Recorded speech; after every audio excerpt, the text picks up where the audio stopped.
Hey, this is Jay bringing you an update to my weekly Zur video. Zur got moved from the reef. He was at the reef this morning. I did my video. Then he got moved because people were having problems accessing him at the reef.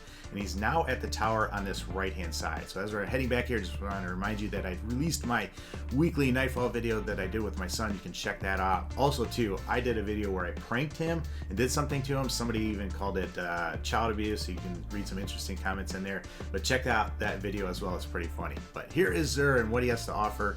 Alright, so he's got the Ruin Wings. I'm not going to go through these because I'm taking off on my lunch and I don't have a lot of time to do this. But Ruin Wings is, of course, for a Titan.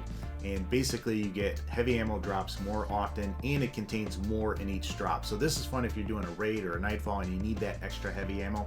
If you're a PvE player, these things can be pretty nice to have. So go ahead and pick that up if you got the extra coins. It's kind of a niche item though. You're not going to use it all the time, but for those times that you do, it's nice to have.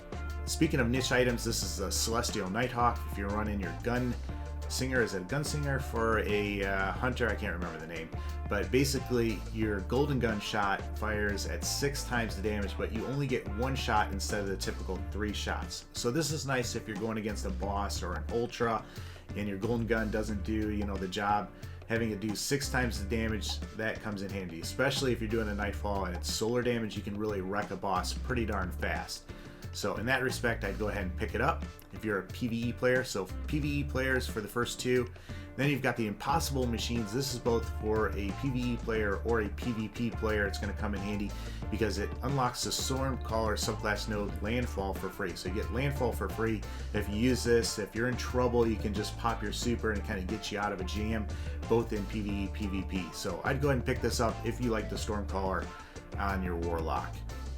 But other than that, we've got helmet engrams. These are for the year 2 versions. I don't know if we're kind of getting all the new year 2 stuff. I think Bungie is starting to release some of that, but I don't know if everything's in the rotation. But these are year 2 helmets.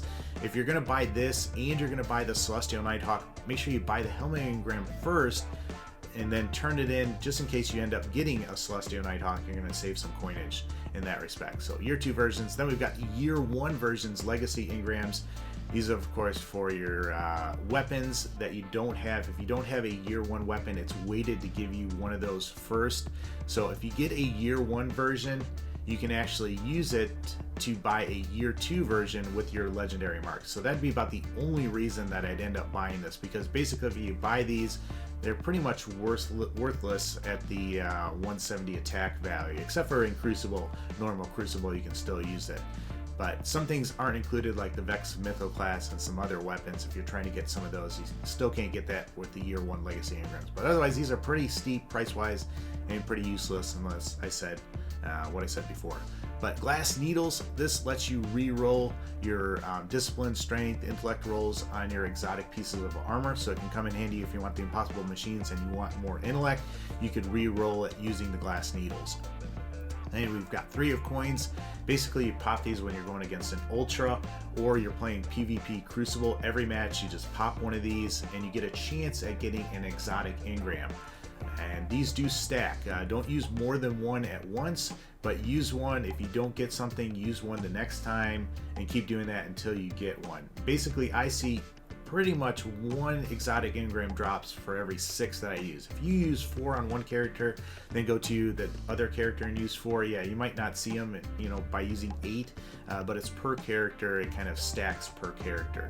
I've had people tell me though, basically they've used 12 in a row and not gotten anything. I don't know if they're the most unlucky person. Usually I have the worst luck when it comes to Bungie and everything like that, but I see one every 6. Let me know in the comment section about how often you get something to drop using those. Then we've got heavy ammo cakes for 1 strange coin. We'll give you 3 heavy ammo cakes and then some upgrades for your Sparrow.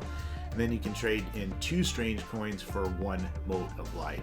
But that is what Zur has to offer. If you want to check out those other videos that I mentioned, I also play Black Ops 3, so you can check out that, and do a podcast every Sunday at 9 p.m. Eastern, where we talk about all things gaming and some other things, some faith issues and things like that. But hopefully this video helps you out. Sorry, once again, about the confusion about Zur being at the reef.